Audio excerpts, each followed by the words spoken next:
que se van a España con mochilas y emoción. Paella en la mañana, tapas sin restricción. Sangría en la plaza.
Ouais, dis de rentrer.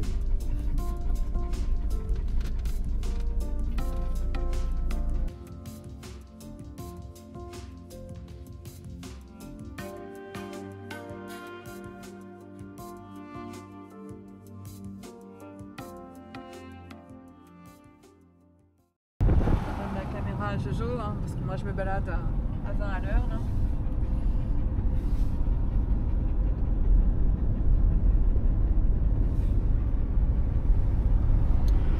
Il fait chaud. Ouais, il fait très chaud. On sera en mois d'août chez nous. Ouais. Bon, un peu plus quand même, hein, parce que c'est plus sec ici. Ouais. C'est vraiment très aride, hein, donc la chaleur elle est étouffante.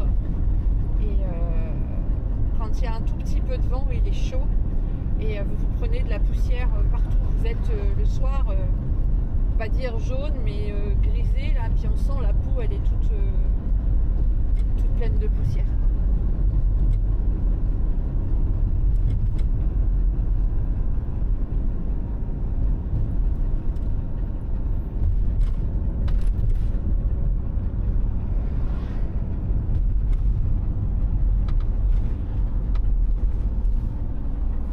Un palmier au milieu.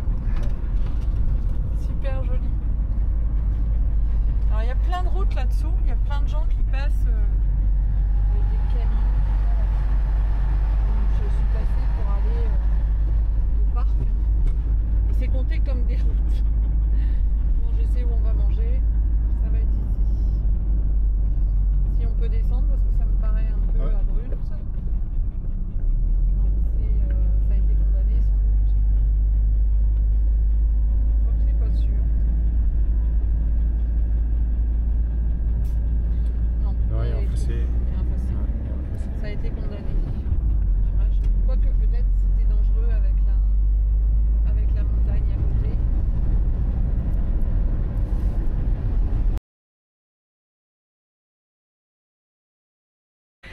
Donc là on est à Roquetas del Mar. Donc c'est interdit la nuit, hein, donc attention parce que c'est 500 balles l'amende. Donc on est là pour manger et puis pour passer un peu de temps ici.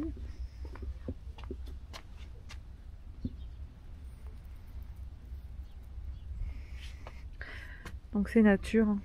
Enfin, il y a quand même des appartements, hein, mais... Et là il fait un cagnard, mais alors costaud. Ce qui est une folie pour un mois de novembre, il fait cagnard. Il fait, je sais pas, 28-30. C'est chaud, chaud, chaud. On va pas se plaindre. On vous envoie un petit peu de soleil. Allez, on vous envoie du soleil.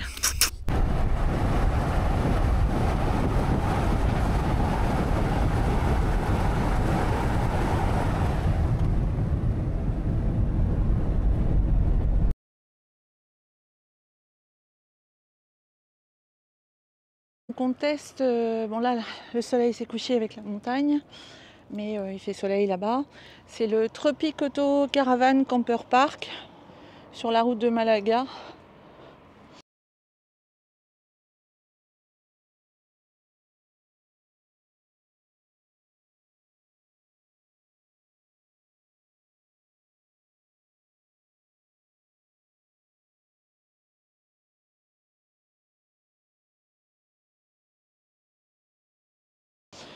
Je vais vous montrer tout ça. Chipolo. Donc ça c'est l'entrée. C'est tenu par des Français. C'est joli comme tout. Je leur donnerai un petit coup quand il fera soleil. Donc ça ce sont les sanitaires. Donc on est installé dans un petit coin là-bas. Donc c'est mignon comme tout. Bien lavé. Les douches. Voilà.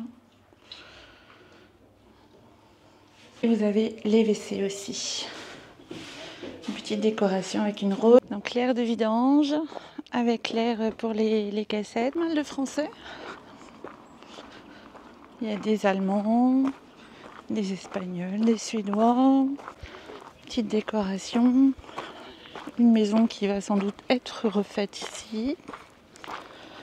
Enfin, ça ressemble plutôt à une hacienda. Une petite fontaine avec des petits cactus. La plage. Donc ici le sable il est gros. Hein, ça c'est pour Doudou pour faire des dessins. Donc là il y a de quoi. Ensemé partout dans le monde.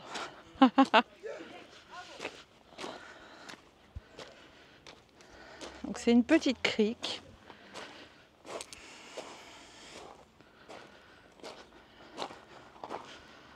Joli comme tout. Voilà, donc vous avez une construction d'appartements ici, quelques appartements, un petit village, et c'est surtout de la culture, en fait de fruits et légumes. Vous voyez, vous avez des serres partout. Hein. Jolie petite crique, avec une mer d'huile, un petit bateau de pêche, des gens là dans une barque.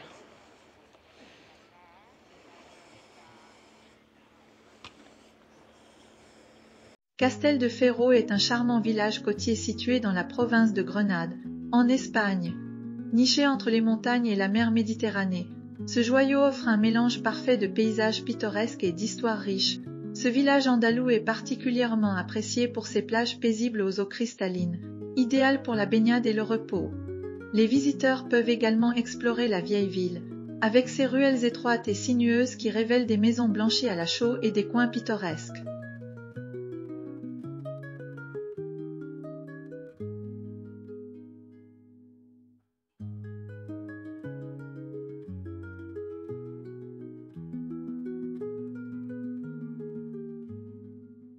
À côté de l'air, on a on peut sortir par l'autre côté de l'air, hein, puisque tout ça, ça appartient aux propriétaires français. Et là, on peut aller promener les chiens. Donc jusque là. Donc nous, on les promène là et puis on ramasse, hein, évidemment, de façon à ce qu'il n'y ait pas de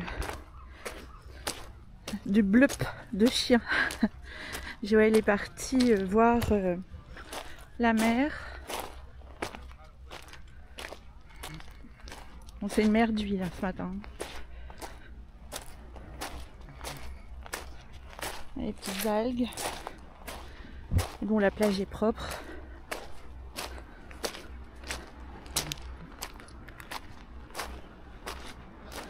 Donc ce qui est bien, c'est que en fait là c'est des graviers, des galets pardon.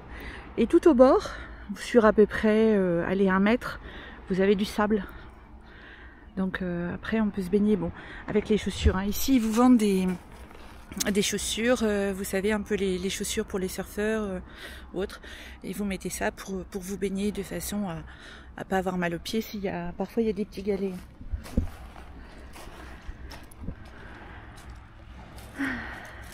Je pense qu'il y a des poissons et tout, hein, parce que au bord des criques comme ça. Ouais, elle est super belle. Alors les galets ils sont particuliers parce qu'ils sont vachement plats. Ils sont larges et très plats. On dirait des crêpes. Des pancakes quand même. Donc là on a des clayettes à fruits hein, parce qu'il y a des cultures de fruits. Donc je vous expliquerai tout ça dans la vidéo parce que je me suis énormément documentée. Vous savez que la nuit je suis un peu insomniaque. Donc cette nuit j'ai énormément été voir comment ça se passait cette culture sous serre. Avec des produits spécifiques, les engrais, la façon dont ils gèrent l'eau, etc. Au milieu du XXe siècle, le régime de Franco décide en effet de mettre en valeur la zone d'Almeria.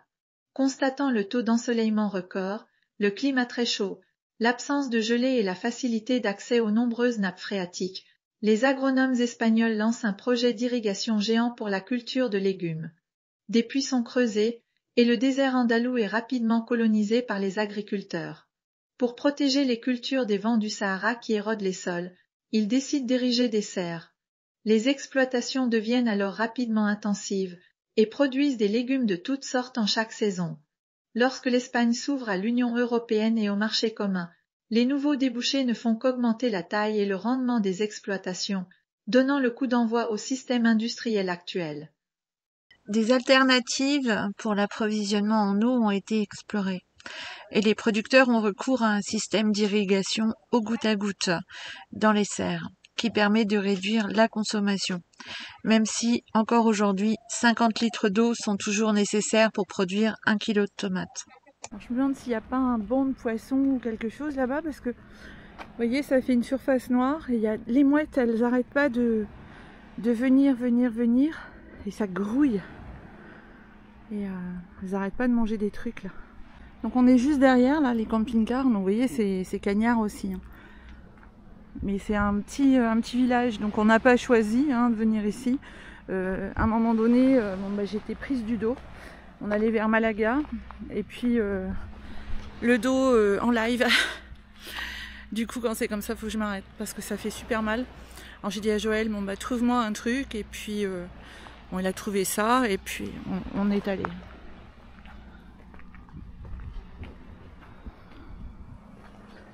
Donc il y a la route qui passe par un tunnel par là-bas. C'est la route dont on venait, hein, l'Autovia, et qui va vers Malaga, de Almeria vers Malaga. Malaga, Marbella, tout ça c'est par ici. Donc c'est hyper touristique. Mais par contre on a remarqué au niveau des parkings, on est allé voir hors caméra, c'est pas toujours facile de laisser le camping-car, pas toujours facile d'y accéder non plus, j'ai pris des passages assez costauds. Et du coup on a décidé de s'abstenir de le laisser parce que les endroits ne nous paraissaient pas suffisamment sécures. Donc je pense qu'avoir effectivement sortir les vélos, aller se mettre quelque part, pour moi c'est une bonne solution.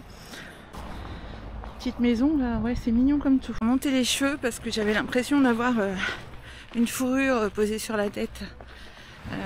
Je pensais qu'il allait faire un peu moins chaud ce matin de bonne heure et puis pas du tout. Raté. Prolongation del Paseo Marítimo.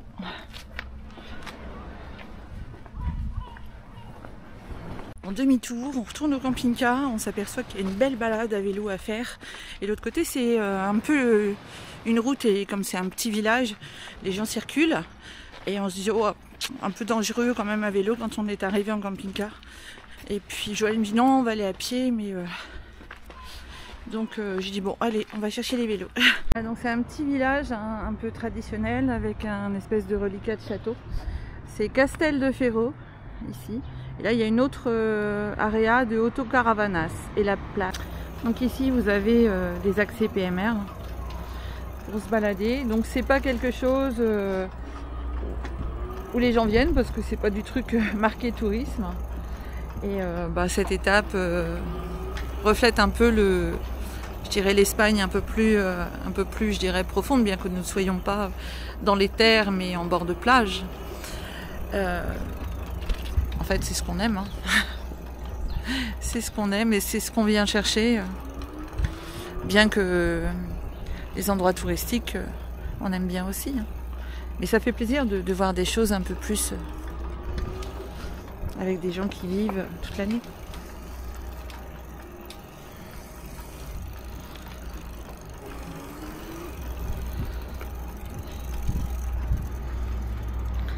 C'est joliment décoré, il y a des gens un petit couple qui pêche. Donc, je vous rappelle, on est au mois de novembre.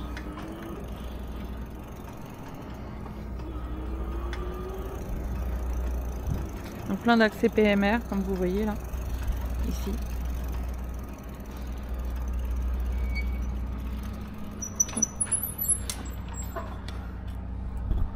En train de voir, il y a un joli entre guillemets bar, sûrement restaurant de plage, parce qu'il y a beaucoup de choses de fermées hein, en cette époque-là. Et là, c'est ouvert.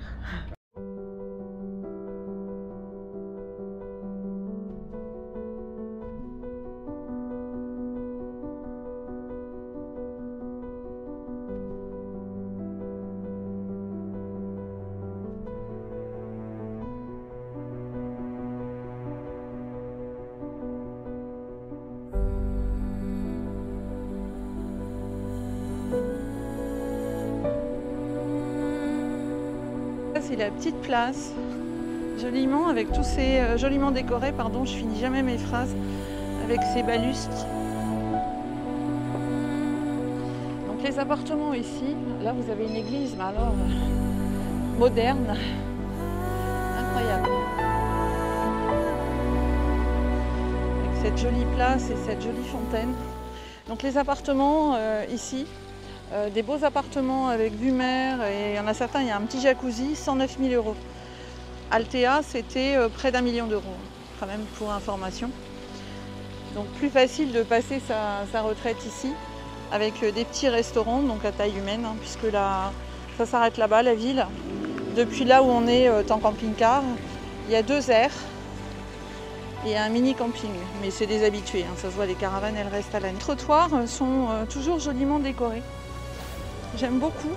Donc vous avez des motifs tout à fait différents. Donc des bateaux de pêche.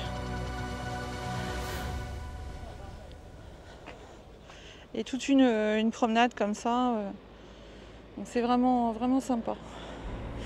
Et toutes les cultures de fruits. Par exemple, cet appartement-là, avec cette espèce de balcon avec des colonnes, donc protégé avec un balcon très très grand. 80 mètres carrés quand même l'appartement, 139 000 €. Vous en avez un autre là, ici, qui fait 85 mètres carrés, 54 000 €. Qui dit mieux? Joli appartement là, 83 mètres carrés, il y a 107 mètres carrés de jardin, 72 500 €. Vous en avez à 119, 107, c'est celui où je vous disais, où il y a aussi des endroits pour se baigner, ici. 107 000 € pour 44 mètres carrés. Celui-là, il est en résidence. Donc quand même vachement sympa pour sa petite retraite. Un genre de supermarché, Panaderia, donc boulangerie, hein, ici. Et là, on a une boulangerie. Et là, on a viande et charcuterie. Ça, c'est la première que je vois. Il y a un petit restaurant là-bas. Donc, ils font aussi du fromage. C'est un tas de fromage qu'on ne connaît pas. Donc là, il y a de la viande. On commence à mettre ce qu'on a acheté là. On va aller chez le boulanger. Bon, ça y est, t'as ton pain. Fais part ton joli pain. Un petit pain comme ça, plat. Oh. Bon, cagnard. Donc vous avez vu, j'ai retrouvé exactement ce que je mettais dans mes cheveux. Donc on a mis le paréo pour se protéger parce qu'il fait vraiment soleil. Et on a ressorti le short, les petits bains de soleil et Monsieur Bisou. Monsieur Bisou, Monsieur Bisou à maman, on aime maman. Laver un peu le short, ranger les vélos. Donc on est bien ici. Hein.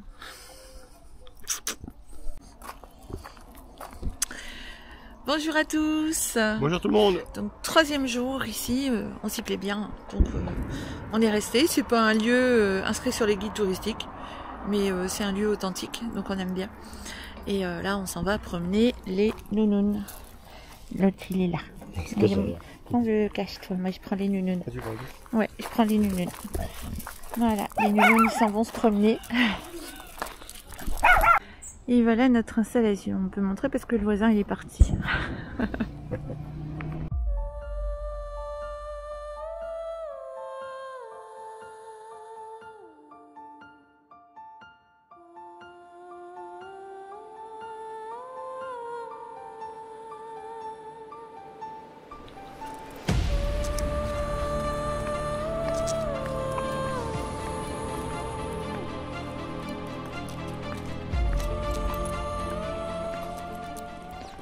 Allez les loulous, allez, allez. Petite balade du matin.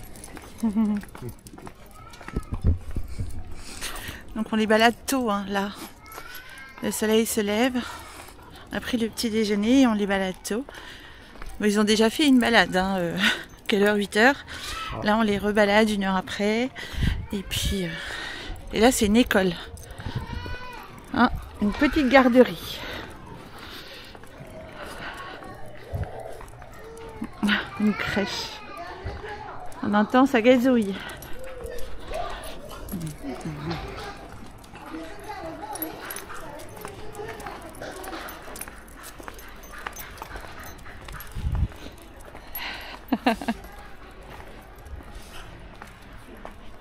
Bon, il n'y a personne hein, sur les plages.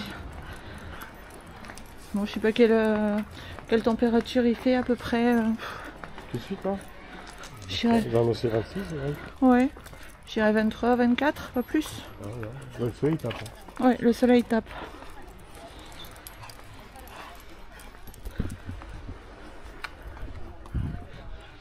Une belle porte, là. Des belles portes. Alors, il y a deux belles fenêtres qui sont là-bas. Et il y a une porte magnifique. J'adore. Elle est trop trop belle. Bon, les grains de sable sont gros, hein. Allez, nounoun.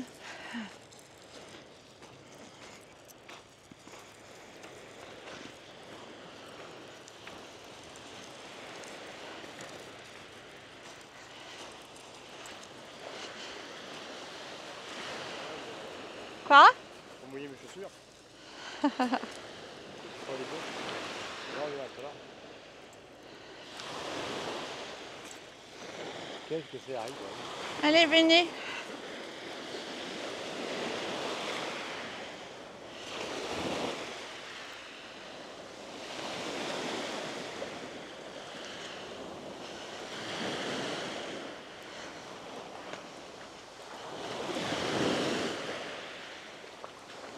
Hop là.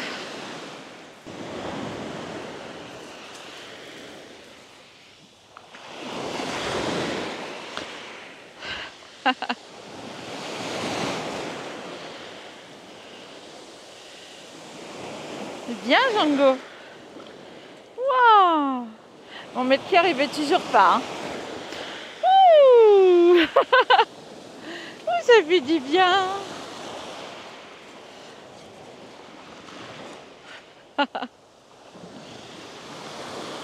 Bon, c'est des gros graviers par terre.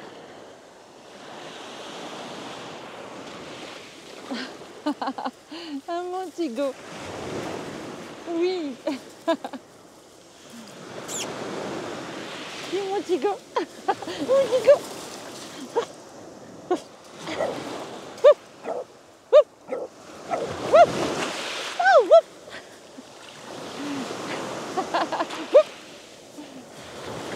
Bon, ce matin, c'est une mer d'huile. Hein.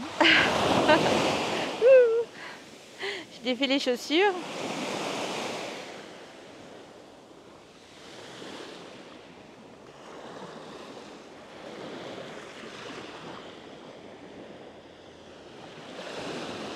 Il y a un truc là-haut.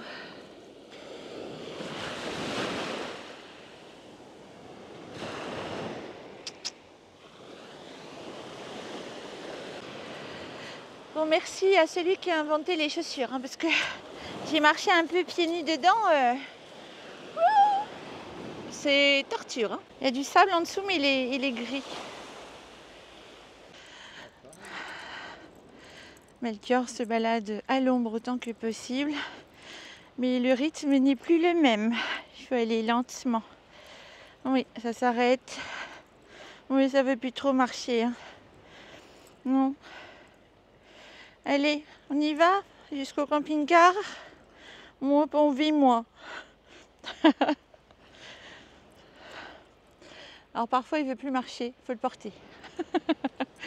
Et là, ça va, on est garé là-bas, on lui fait faire une petite balade que jusque-là, après la crèche. Bon, c'est pas énorme, mais Melchior, après, il veut plus. Et Django non plus. Allez, pour aller jusqu'au panier, il faut encore marcher un petit peu. Encore marcher un petit peu jusqu'au panier, ma nounoune.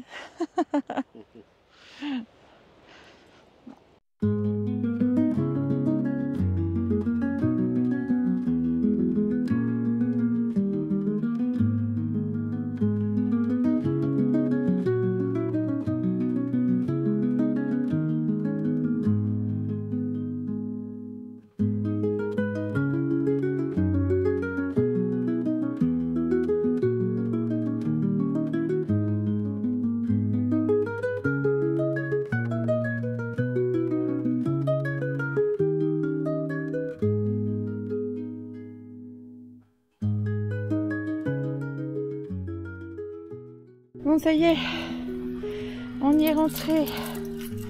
On va remettre le paréo pour l'ombre, qu'il puisse rester dehors. Et après, il n'y aura plus qu'un coup à boire.